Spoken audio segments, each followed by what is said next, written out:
Merry Christmas, everybody, and welcome back to the channel. In today's episode of Throwback Thursday, we're going all the way back to 2008. We're going to be watching the Ostersund mixed relay.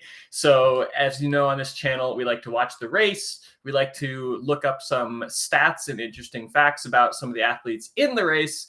And that's the whole point of Throwback Thursday. It's all about going back and rewatching some of the glory days and some of the past excitement in the biathlon community. So without further ado, welcome to this episode of Throwback Thursday.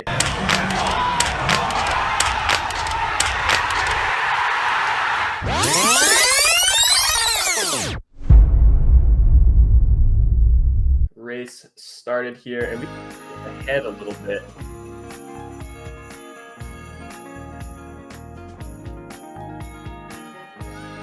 So we're on the start line. A little loud for my liking personally, but yeah, here we go on the start line of Ostersund. Quite frankly, I think the Christmas music is a little distracting, so I guess we're not going to do that. But yeah, wishing everybody a Merry Christmas. By the time that this goes live on YouTube, it will be the day after Christmas. So Merry Christmas to all of those who celebrate around the world. And yeah, I hope you got everything that you wanted this Christmas. And unfortunately, no biathlon over the Christmas break. There is the Tournament of Champions, I believe it is, but they always have in Germany, where they get some of the biggest stars to compete and participate. So maybe there's a little bit of that if you're missing biathlon over the break. But here we go. Old suits here, not 100% familiar with what I'm looking at here. I think in the blue there in the middle of the screen, I believe that's Russia. Black is on, that's Germany on the left. I want to say that's Slovenia or Slovakia in the bright yellow, if I recall correctly. But we'll see when we get to the first time check here. Norway in red. This is classic biathlon shot. Let's get some shot of the feet and the skis moving across the snow as opposed to actually watching biathlon. They've been doing the IBU or the EBU, whoever's been broadcasting these events have been doing that shot forever. So that is absolute classic. We got, it looks like Marie Dorin-Aubert, the first person I'm actually able to recognize in the dark blue, currently in third place or so, from France. And I'm sure that there's other favorites in this field that I'm gonna see when we come to the first checkpoint here. Mixed relay, we got the women going out first, tagging off to the men. And we're going to have to do a little bit of biathlon history lesson here. 2008. I wonder, could this have been one of the very first mixed relays? Because the mixed relay has not been around forever. Let's see, just looking at the names on my other screen here while I'm on Real Biathlon, trying to look up some history for us. How would I do this? Looking up the history. When was the first mixed relay? Maybe I'll just go.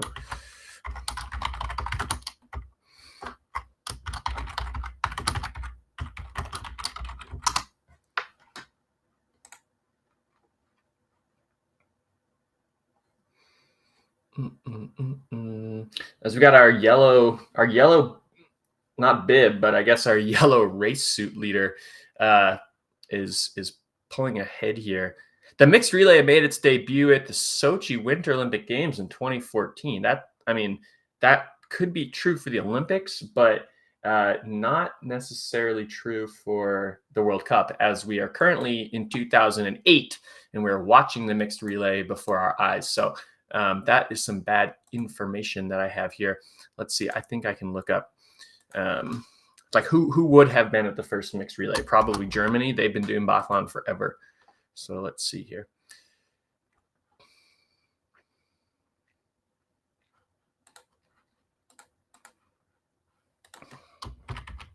As we come around this classic out and back in Ostersund. I love this this course and how you get to see so much of it from the stadium. Really good spectator course. And also, just in my opinion, it flows really well. Oh, I'm looking at East Germany here. That's probably why I'm not getting any information. Top level races. Okay, so the very first mixed relay was in 2005 in Khanty-Mansiysk, and this is 2008. So this is actually, we are watching the fourth mixed relay to ever happen. There's the US in 17th place, Kazakhstan following up here, and US and Canada towards the back here. But I keep missing the checkpoint, so I keep missing to see who this is in first place here. But I will be paying attention now for the rest of the event. I probably should have done some of this research before we jumped on, but hey, you know what? We're living in the moment. You know, I didn't have this this question before the race started. So coming into the first shooting here, absolutely packed house per usual in Östersund. Great crowd, great biathlon town. Junior World Championships are there this season. Looking forward to going back. I raced in Östersund many seasons ago at the Swedish National Championships because the U.S. biathlon team and the local gymnasium or like a high school in Sweden had an exchange program where they would send some athletes to the U.S. for our summer championships, and we would send athletes to their winter championships.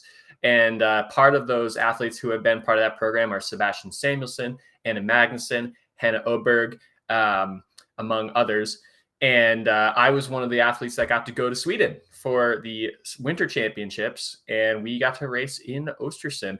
So that was my first time to Sweden, and looking forward to going back to Östersund as we pick up the range here. France looked like they were going to go clean, but they got a miss. Italy is clean. Who could that be? We will see hopefully as they go past the checkpoint. Anyone else? Belarus, Ukraine, France. France is having some trouble here. Norway's clean. Man, Norway, we were really far back on that list there. You kind of expected Norway to be closer to the front. As we go through the first checkpoint, Ponza, Slipsova, Yakovleva, Makarainen, I know that name. Ingebrigtsen, Palka, Brunet. Oh man, there's a lot of names I do not recognize here. A couple names I recognize, but a lot of names I do not recognize. So we might have to do some real biathloning. Barnes, is it Tracy or Lanny? It's impossible to tell. Megan Imrie from Canada, I remember that name. So there we go. Oh, Vitkova, Verona Vitkova from Czech Republic. All right, so there we go with the first shooting here. All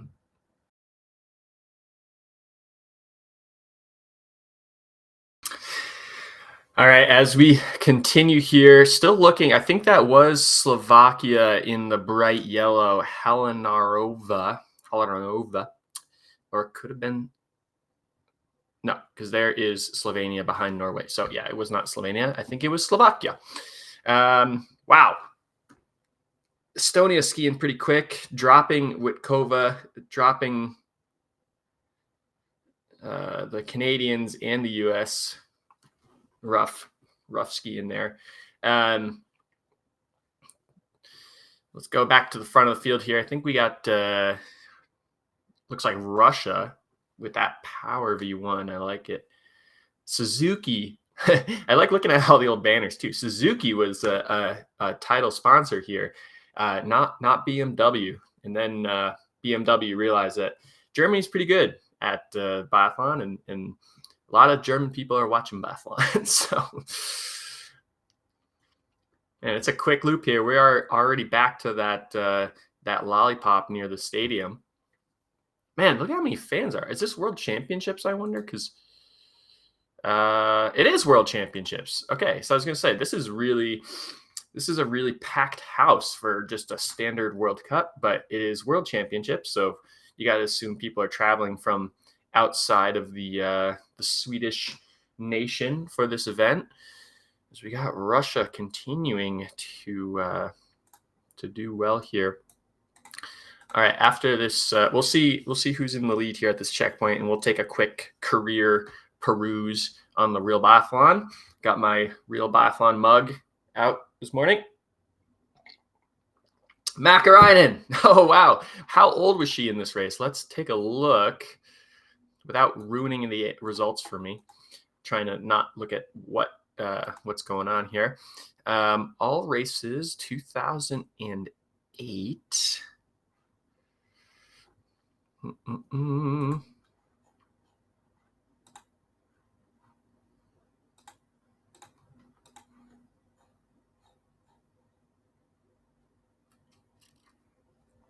You got to keep an eye, make sure that they're not coming into the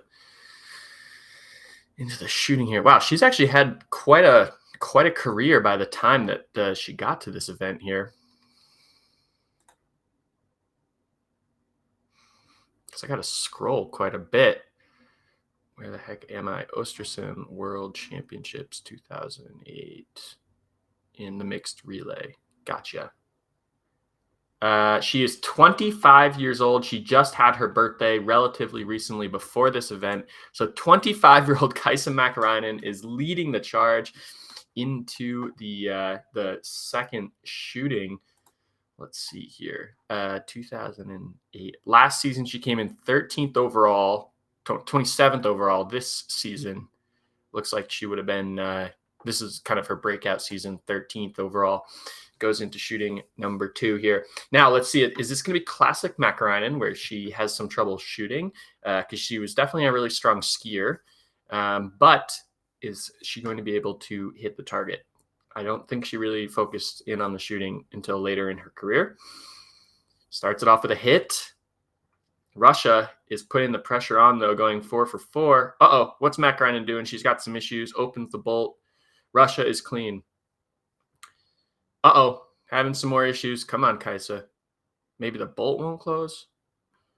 She's keeping her calm. Someone else is out. Looks like that's Sweden, hometown favorite. Italy is clean. Kaisa's 3 for 3. Come on.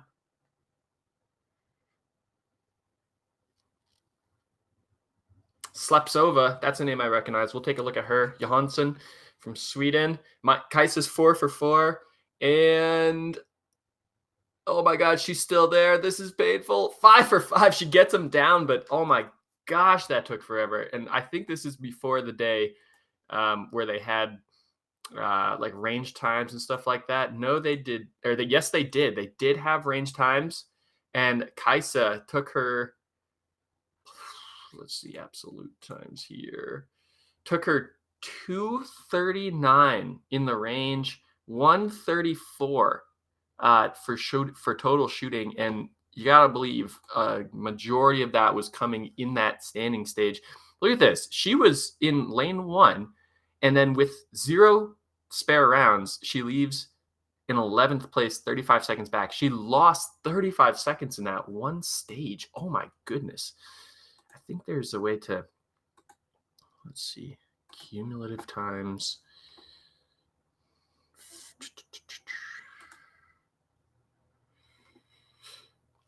Man, I'm just going through Real Biathlon right now, just trying to look at all this data to see if we can get the data on Kaisa's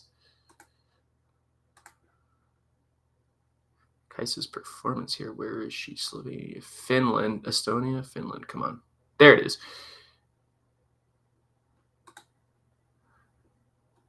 Let's see if she can make some of this back up, though, because she is a really fast skier. So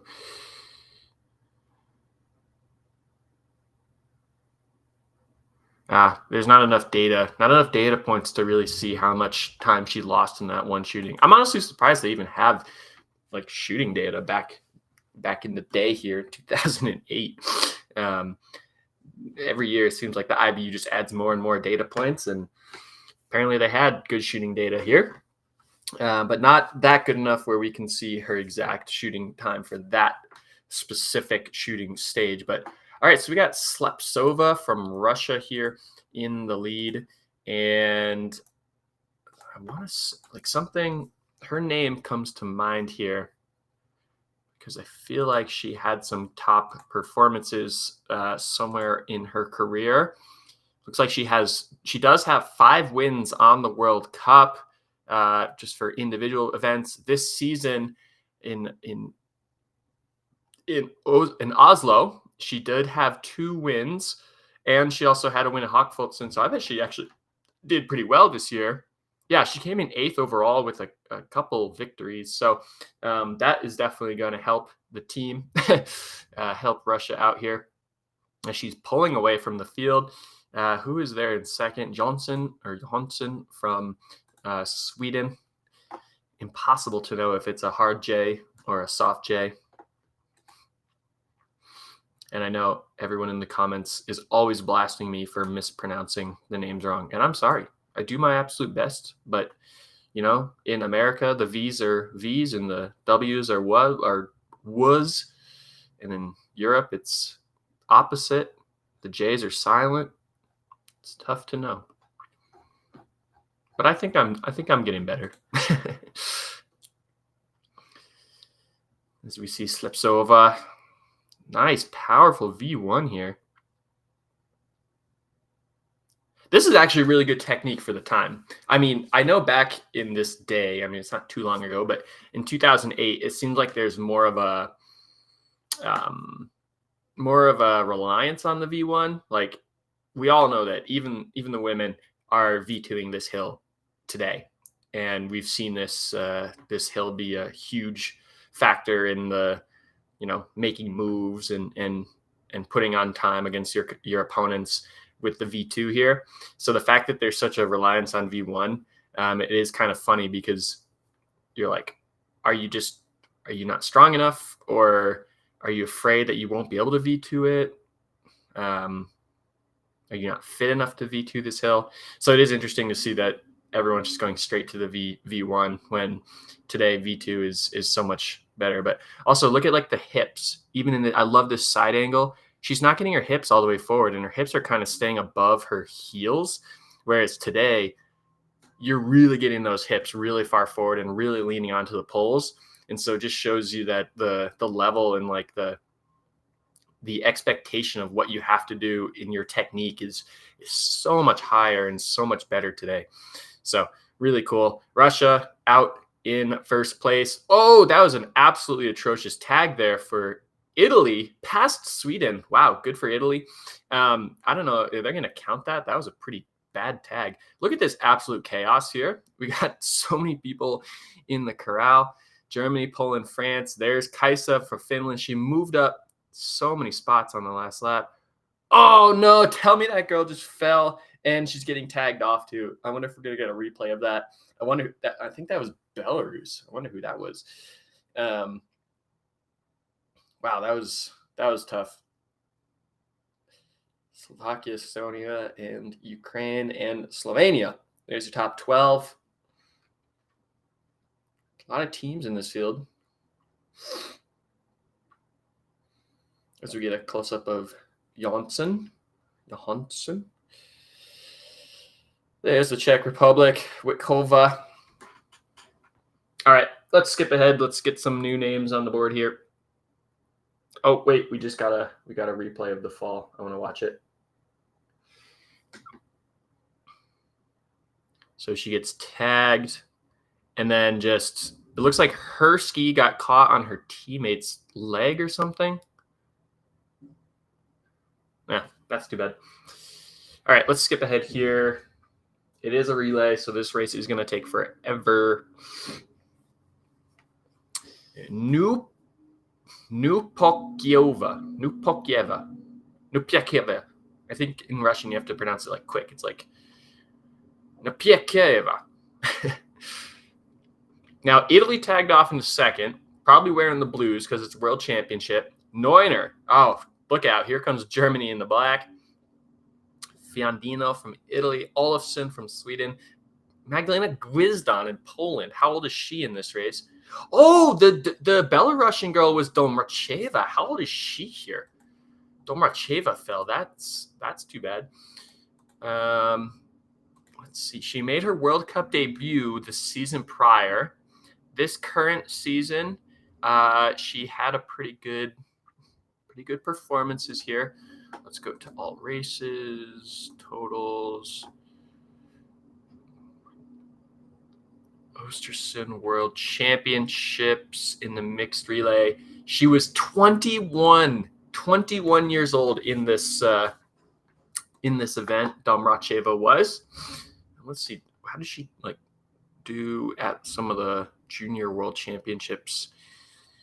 In the year prior, she got a silver in the pursuit and in the sprint in Martel. 2007 Junior World Championships, 2006 Junior World Championships. She was third in the pursuit, and then as a youth in Contiolahti, she got first in the sprint and first in the pursuit. So definitely someone who the biathlon world would be looking forward to. And this is actually, what is the date of this event? It was in February of 2008. So yeah, it's part of the 07-08 season. And this was her first full season on the World Cup, because she did get some World Cup starts in the 06-07 season, but she only raced about half of the season, where in this season she raced pretty much the whole season. So Magdalena Neuner, I'm not looking at the splits quite yet, so it's impossible to see if she is actually closing the gap on Russia. I gotta believe she is, as this is squarely in her heyday. And look at Domracheva. That's classic Domracheva, that technique. she hasn't changed a single bit. Laukkanen for Finland, Meri Laukkanen, later becomes Mary Ader. That's a name that I think a lot of us today would recognize. How old is she in this race? Oh my goodness. We're basically just going through and we're just trying to see who are all these youngsters that we remember from very recently. Total Ostersund World Championships. She is 20 years old in this event. Meri Laukkanen is for Finland. So yeah, a lot of this is a lot of youngsters in this event. As we come into shooting number 3, now you see those posts next to the starting numbers. I talked about this in a previous world champion, or in a previous Throwback Thursday, but back in the day, you didn't have the spare rounds in your stock like they do now. You had to dump your spare rounds out and just dump them into these, either on the mat for prone or in these cups for standing, and then you can just grab them out of the cup and put them into the rifle if you need the spares. Or maybe it looks like some people do have the spares in their stock, so this was just available for those who didn't have the opportunity to put the spares in the stock. So I wonder if they just decided to completely get rid of that, because I don't see that on the Biathlon World Cup anymore. Neuner's clean, Russia is clean, and I think that is going to mean Germany goes into first place here. France is clean, 5 out of 5. Guedston has 1 penalty and she hits it. Where's Italy? Italy has 1 spare as well. So here we go. Neuner makes her way to the front. Who's this? Is this France? This looks like a French suit, and it is Pareto. I like that name, Pareto. We'll take a look to see Pareto. We don't need to look too much into Magdalena Neuner. We know that she's the GOAT of biathlon. Everyone knows who that is. Domracheva, big move up into 5th place now after that terrible fall at the exchange. And then there's Laukkanen in 7th place.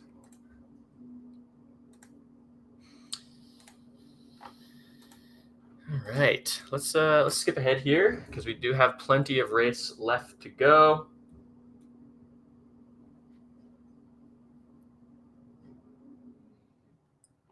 The other interesting thing about this race is we have the women doing 6 kilometers, so 3 times 2 kilometer laps, 2 women going, and then they're going to tag off to the men, and the men are going to do 7.5 kilometers, because for some reason they just have to do more. So nowadays it's everyone does 6K and we leave it at that. But this is back in the day. Neuner is just putting on a clinic here over Nupekkieva. I think I said it better the first time. Gwizdon. Now, Gwizdon has been around the biathlon world forever. So let's take a look to see where she is in this event. All races.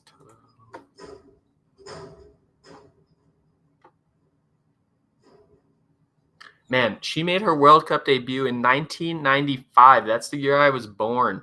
1995. So 2008. I'm still scrolling, looking for where she is. She's 28 at this event.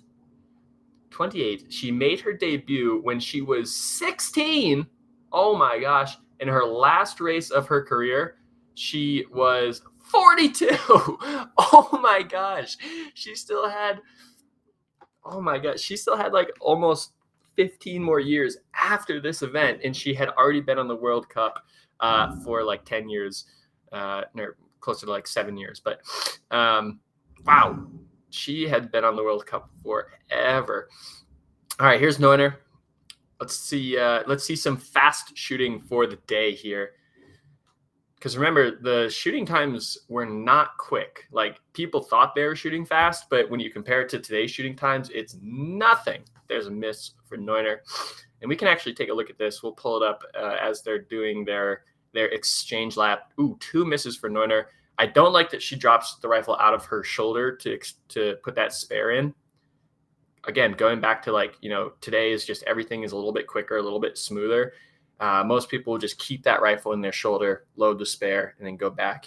And so the fact that she drops the rifle, puts the spare in, and then goes back, loses some time, obviously does not matter in 2008 Ostersund World Championships, but it does matter in 2024.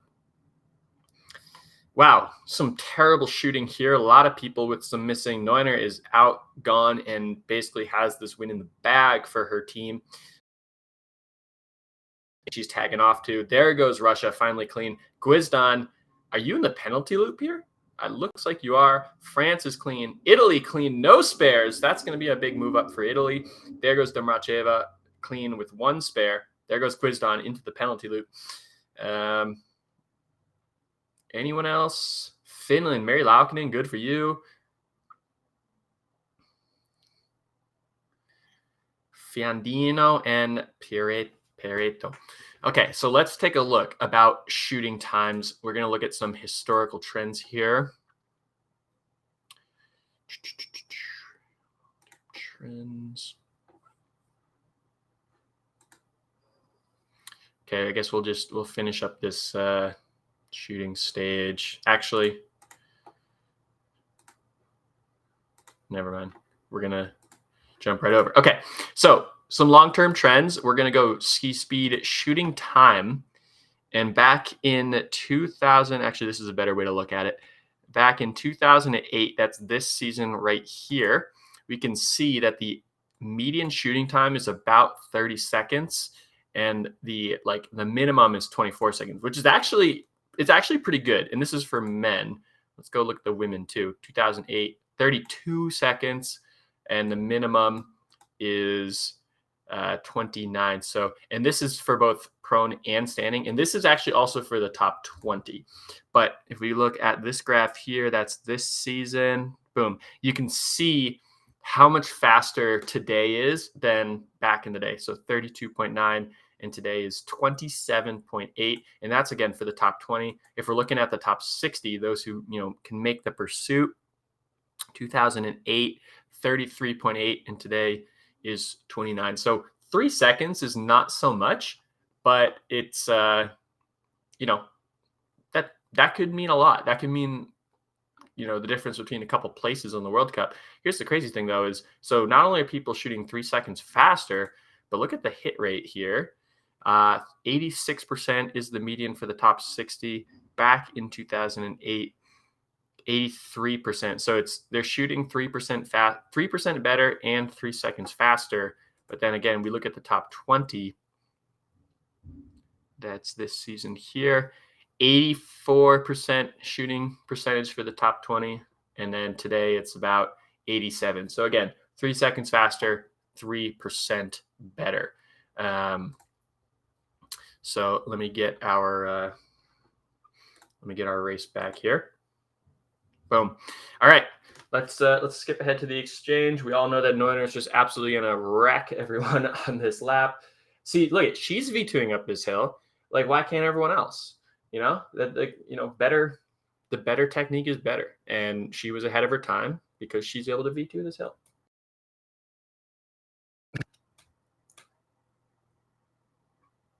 That dude looked like Eric Lesser, but skinnier. Eric Lesser was pretty short and round. That guy looked a little bit stretched out. Also, that guy's too tall to be Eric Lesser, I think. I love how they just have the parade. They're like, hey, man, this guy, your team is not going to be here for another 3 minutes, but you got to stand in this line.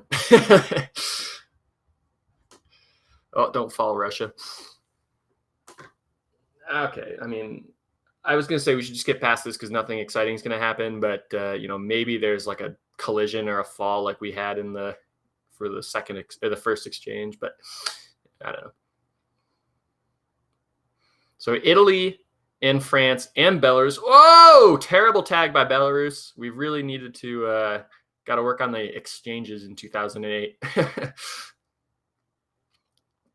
Belarus fell on the first exchange, and then on that one they almost missed it. So they really need to work on their exchanging. All right, nothing is happening here, so let's skip ahead.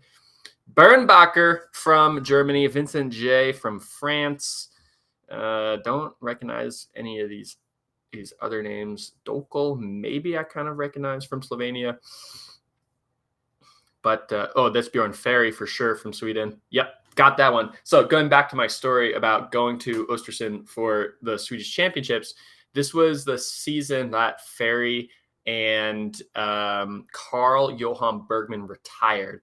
And, growing up, I kind of felt that like Sweden was very similar to the US and that, we had similar results. And I don't know, there's just something about Sweden, like little underdog to Norway, which, by the way, where the heck is Norway? We have not really mentioned Norway at all in this race. And so I was always a big fan of Sweden, and specifically Bergman, specifically Ferry, specifically I almost said Marcus Hellner, but that's the wrong sport. I'm talking about Freddie Lindstrom. And so getting to go to Östersund to watch this event, and that must have been in 2013. I went here to ski at their championships. Being able to watch these guys compete in like with my own two eyes after watching them on TV growing up was really cool. And it's so funny, like the number one thing I can say about watching Biathlon World Cup in person, that you just like the TV does not give it doesn't give it justice. It doesn't do justice to just how fast the athletes are moving, but also just how much momentum they have. Like when they're skiing and they're just gliding up and over the top of hills and through transitions, the TV does not do that justice. Just how far forward they are too. It's just amazing. So, okay, Bernbacher starts with a miss. I was not looking, but was that in the white? Hopefully not. Hits the next four, split shot on number 5 there, but gets it down, does not matter. And with the spare, does clean it. That is good for him. And he's out of there. So Germany is looking super strong. I don't know who they have on leg number 4, but my guess is it's probably a name that we've all heard and recognized. So my guess is Germany is sort of running away with this one. Now, Bernbacher, he's currently the IBU Cup coach for him when I was at the IBU Cup last month or earlier this month, I guess. It's still December. And didn't talk to him, but very recognizable. Like you see him, you notice him, and you recognize him immediately as the great Bernbacher. We'll take a look at his stats after this shooting stage, see if anyone can keep pace with him. He did use one spare. Belarus. Oh, Russia missed. Belarus 4 for 4, and Belarus is clean, so they're going to move. Now that's a good Christmas race suit there. I don't know if you could see, but take a look at Belarus here. We got red and green with a little bit of white. That's a very Christmassy race suit. It's very fitting for today's Throwback Thursday. And Russia, oh man, you're having some troubles. You cannot hit this one shot, man. You got 3 spares for one shot. You can't hit that thing. Oh my gosh, Russia's on the penalty loop. All right, Vincent J in France in third, and then Viramoz. That is definitely mispronounced from Italy, as we watch Ferry here. But that guy, I mean, that name, is that an Italian name? It's very close to French sounding, in my opinion. But all right, let's take a look at Bernbacher here as I delete some of the women that we are looking at.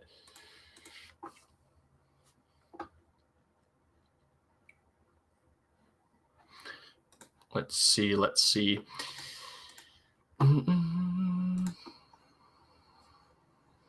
So Bernbacher, Andres, made his debut in 2001 at the age of 19. So 2008. This is 7 years later, Östersund World Championships, and he is 26 years old. So in the prime of his career. And yeah, he the season prior, he came in 13th overall, and that was his best up until this point.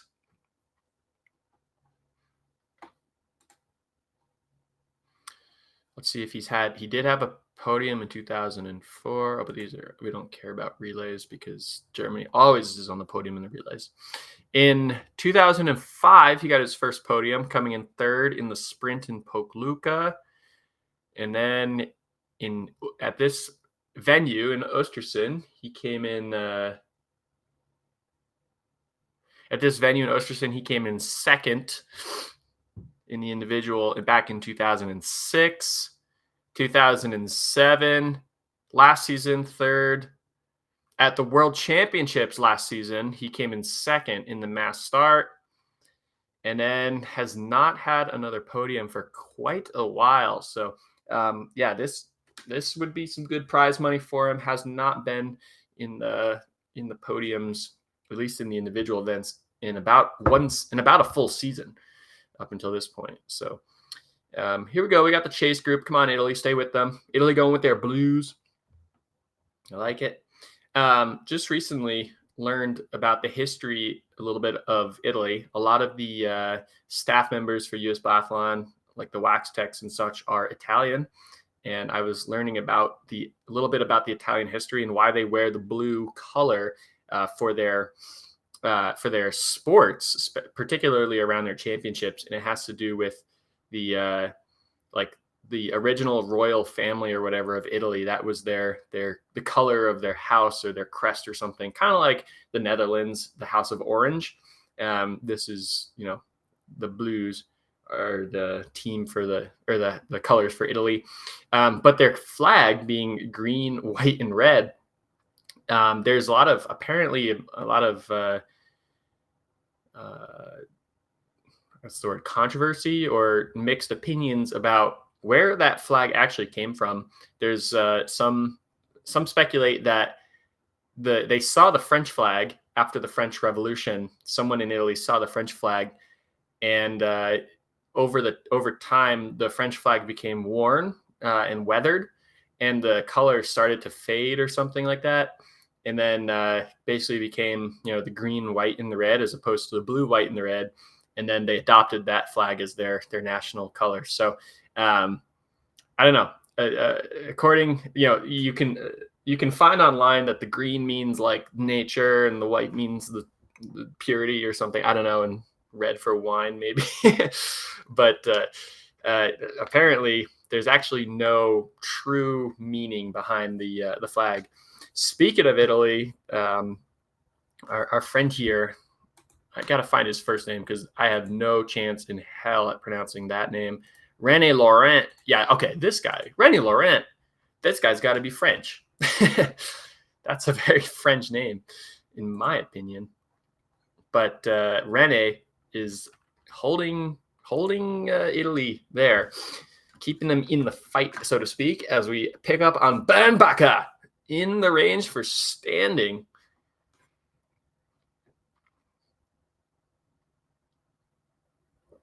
Starts it off with a miss. The door is open. Oh, 2 misses.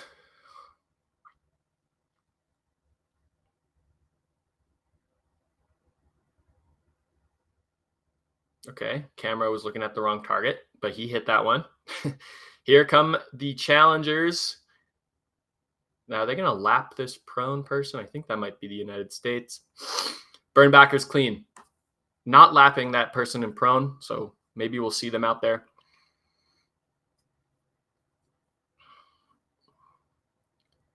Oh, I like that. I like that hand placement for the Belarusian guy here in our Christmas suit. And he's got the red stock with the white barrel. That's pretty fresh. I got to say, people who have colored barrels and front sights, it's pretty fresh.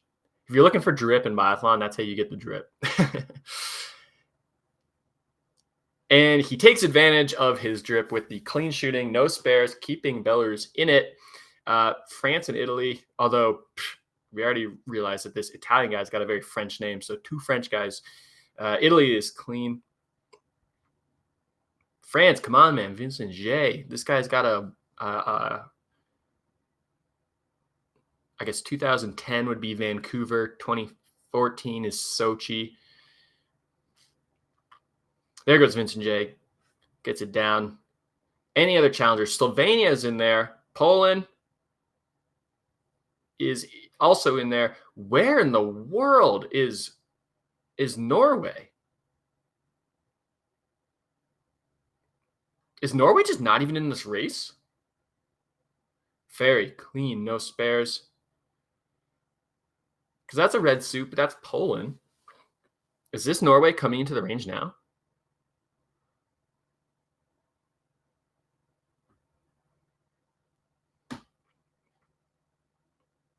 Lefty. It is Norway. Lefty for Norway. Who could it be? Got to get a close-up of the face here. I want to say 2008. Give me Hannibal. Harvard Hannibal. Or, yeah, it's impossible. We'll take a look here. Impossible to know. It's Alexander Os. Okay. What the heck happened to Norway, though? Well, okay, we'll take a look at the results afterwards, but I mean, what they're like not even in the top 10. They're like not even top 12. They must have had a penalty loop. All right. Let's skip ahead because getting to the end of this race here.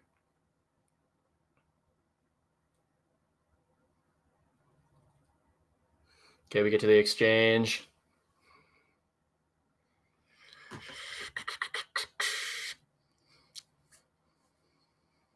I mean, modernize that suit a little bit, and that could be pretty fresh today. We don't have any green suits on the World Cup right now.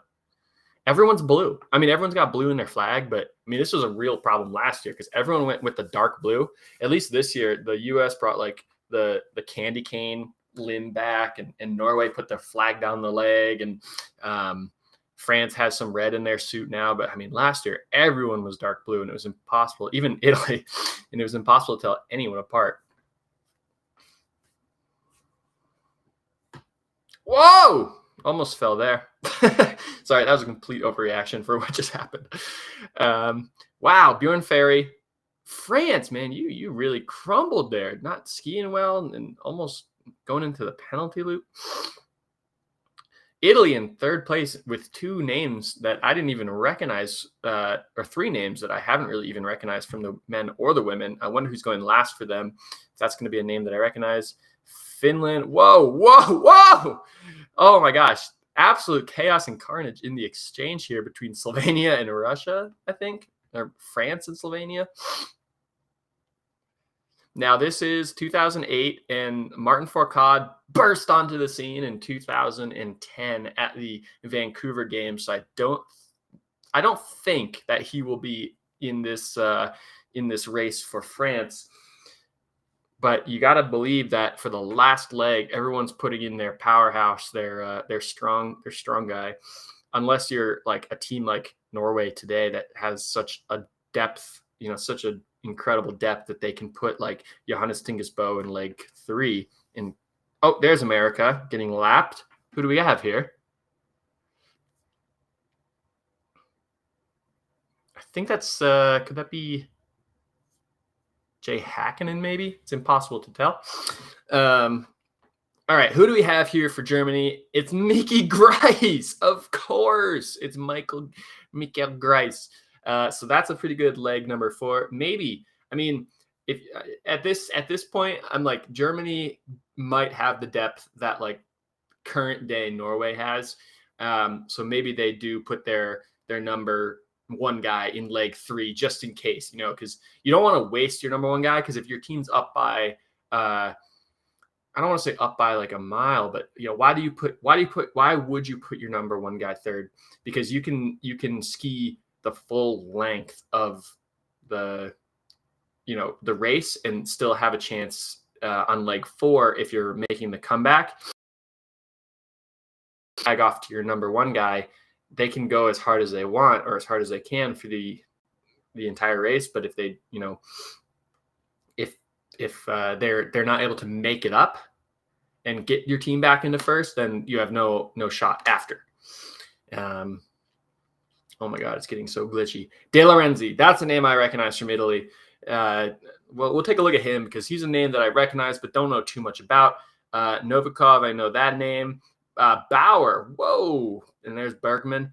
Bauer, that's the guy who also raced for a long time for Slovenia. So, okay, let's just take a look here as they're making their way around. How old was Bauer in this race? We'll start with that. Clement Bauer.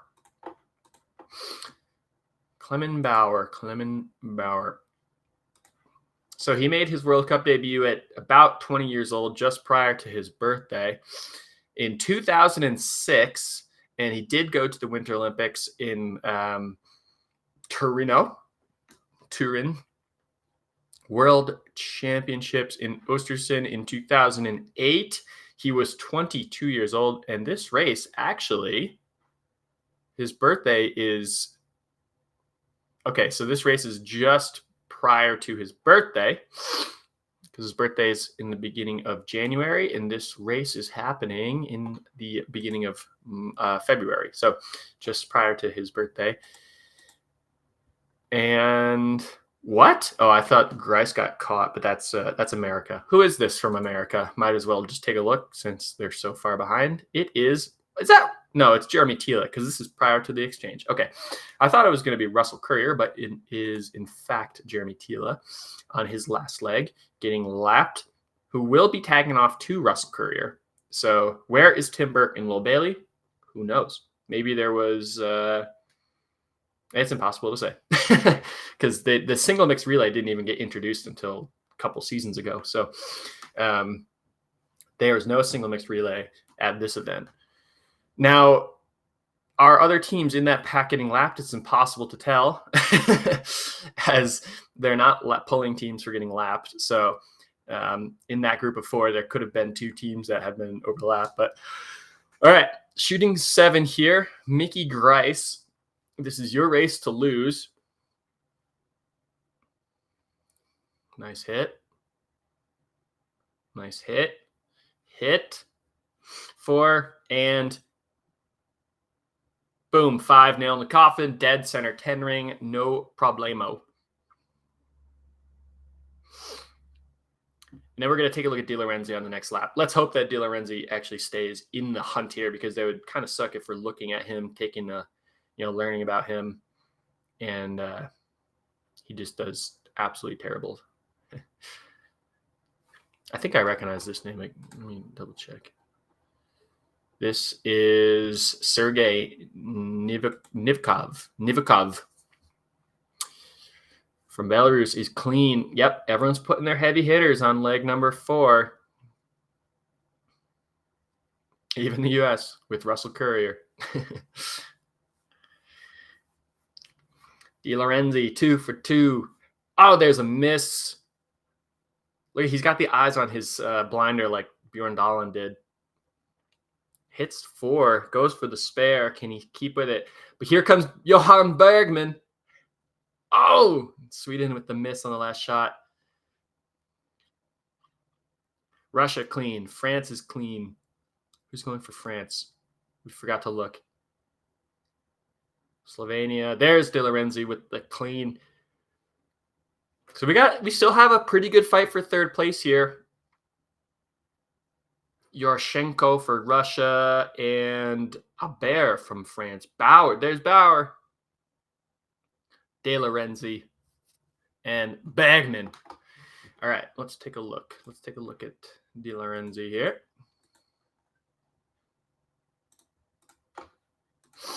And you know what? I'm going to share my screen so we can take a look at what I'm looking at. Wow, this is a relatively recent picture, so my guess is he probably raced late into his career. World Cup world champs. So we'll start here. He made his World Cup debut at about 23 years old in 2004. Did race world champs, and he did race at home in Cortina, or not Cortina, at Turin Olympics. And let's see how he did throughout his career. Overall, that's his score. We want overall rank.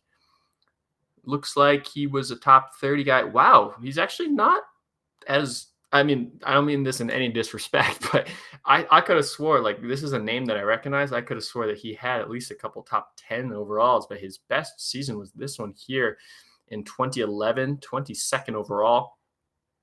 Any, like, not even a world championship medal. No junior championship medals. What was his, was he really good at here? Looks like his strong suit was shooting, and he was a fast shooter. So he got through the range quickly. Skiing, definitely not his strong suit. Better than average, but not his strong suit for sure. Let's see. What was that hit rate? 86%. Oof, 79% towards the end of his career. In this particular season, 76%. Wow.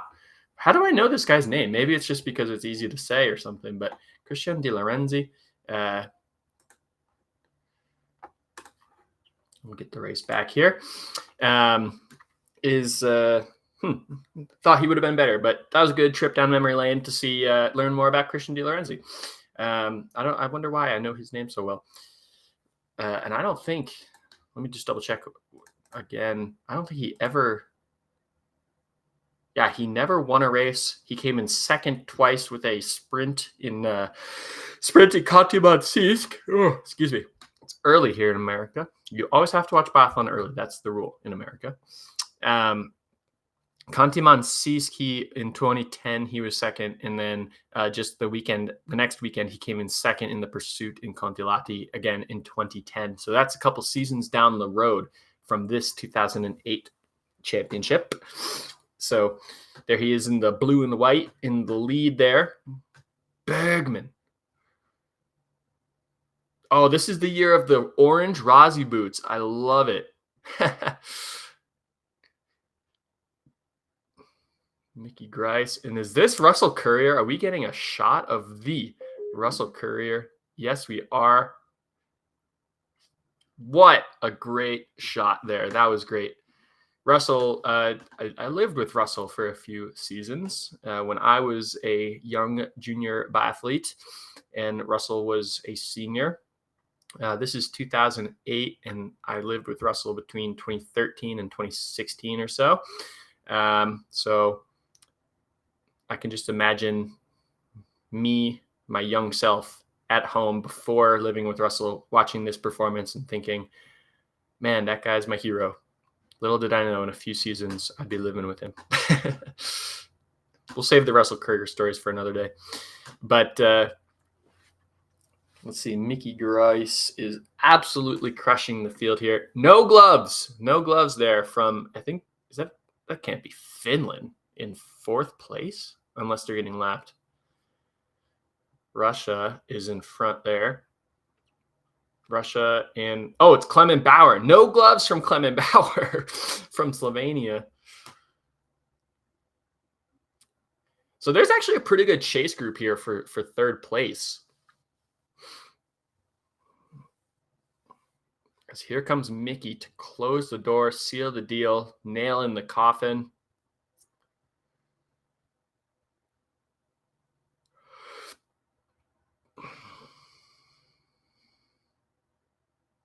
Boom, there it is. Oh my God, it took forever. Miss low. Oh, he went back to that one. Hits that one.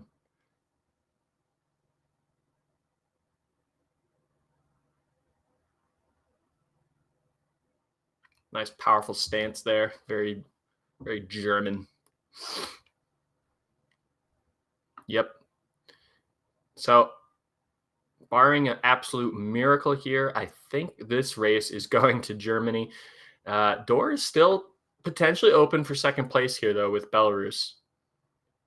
Maybe we need to look up Nikolov here. Nikolov. Maybe we need to look up Novikov. Jeez, can't say it. That one was not a mispronunciation. That one was my brain just not putting the letters in the right order. Novikov. Oh, doors open. Here comes Russia. Do we have any Jacqueline-esque athletes in the field here who can just let it fly and let it rip? Novikov is clean. Russia's coming for you. Oh, De Lorenzi with the miss. That was really the only chance, I think. There goes Bergman is clean. Bauer, dude. You're going 0 for 6, 0 for 7. Oh, no. Dude, don't tell me you're going the immaculate dirty. 0 for 8. There we go. Jeez. 4 penalty loops, though. Probably should have worn gloves. I wonder if your hands were cold. Bergman gets the team into 4th, and he's 1 second out of Yurchenko. Who's got the advantage on the skis? Dmitry Yurchenko. We go performance per race. We're going ski rank, and we're going to compare to Bergman.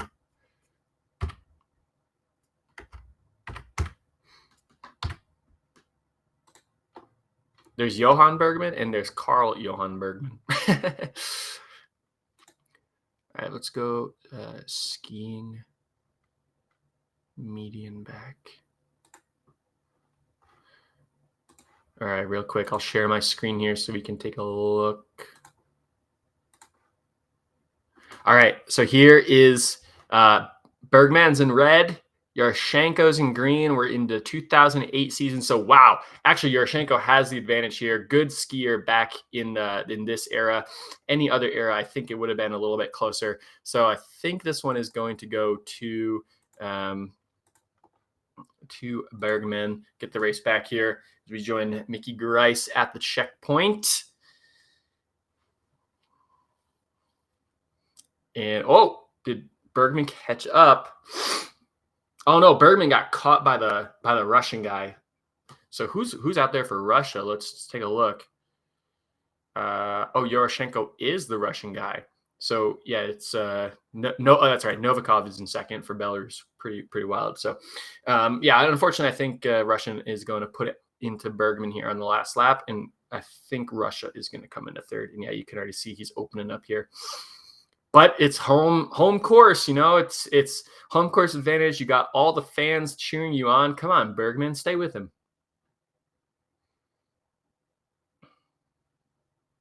See, that's the home course advantage right there. He took that turn on the inside where Russian went wide. I don't think that has anything to do with home course advantage. I think that's just maybe lazy skiing. But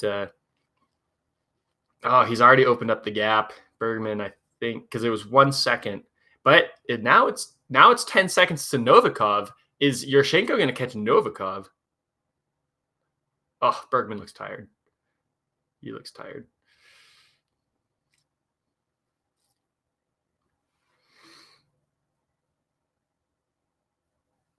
I had a pair of those orange Razzies. I think that was my first pair of like good boots, top of the line boots, those orange Razzies.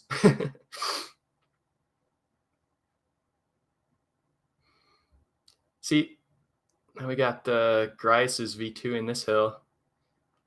Man, he's going like really hard for like being a minute up. I think Novikov also kind of turned it on a little bit because I think he knows that Yeah, see, he knows that the Russian is coming. He's got to turn it on. He can't coast to the finish line. But Grice is like up by a minute. Why is he going all out up this hill? Grice is making the turn into the stadium to the finish line right now. These guys are like almost a kilometer back.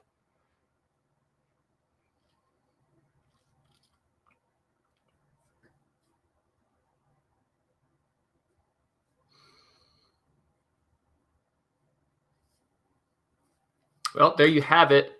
For the 4th mixed relay ever, Germany is your world champion, your 2008 world champion mixed relay. He loves it. Mickey Grice loves it. I think Belarus is going to be your second place team here, but door is still open for the Russian. He has not crossed the finish line yet. He's got the atomics. Those used to be like, atomic is not as popular on the World Cup anymore.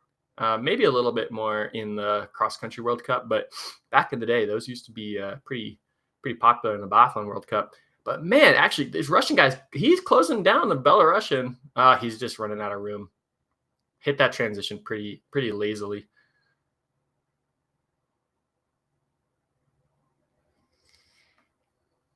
Yep, so I think that's going to be your top 4. Novikov's going to get in there for second place for Belarus. Good for them.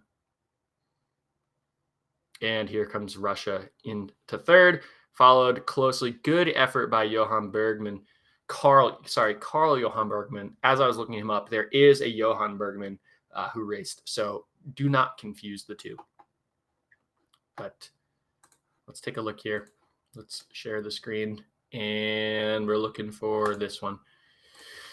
So here are the final results from the Ostersund mixed relay. Germany with Buchholz, Neuner, Bernbacher, and Grice. Good race by Buchholz, 0+0.